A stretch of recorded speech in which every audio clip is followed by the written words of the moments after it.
The MBET program, which stands for Music Business, Entrepreneurship and Technology, is only 5 years old at this point. And I've been here for 11 years, so I've kind of seen an interesting evolution, not only of the school, but kind of the industry in general.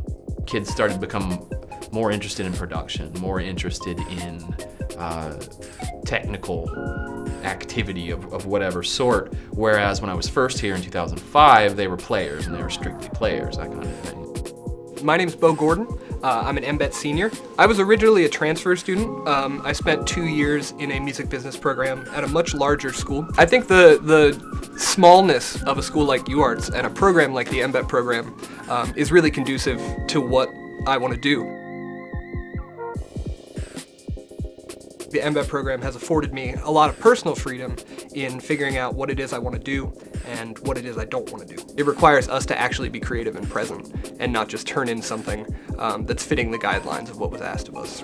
I think now when we get into the studio, we just start to create and not worry about whether it sounds good enough or whether this is what we're trying to do, because ultimately that's just going to get in the way of laying down more music.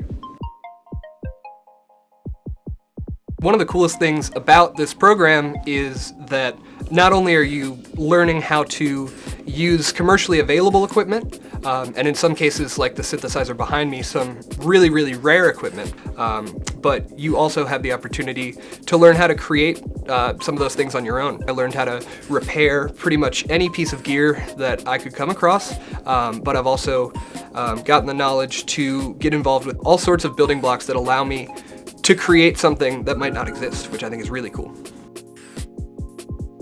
The broader your skill set, the better off you are, period, in life. You could be running away from a coyote for the rest of your life, and the broader your skill set, the better chance you have. Or you could be going into an industry where it's so inclusive of so many art forms that the more you know and the more you can do, the better off you're gonna be. And I think that's the basic mission of the program in general, is if there still were a very clear-cut music industry structure, it would still be smarter to know as much as you can, so you can speak the language to everyone, so you can make decisions that are informed rather than trusting other people. And now with the Wild West in the music industry, it's crucial.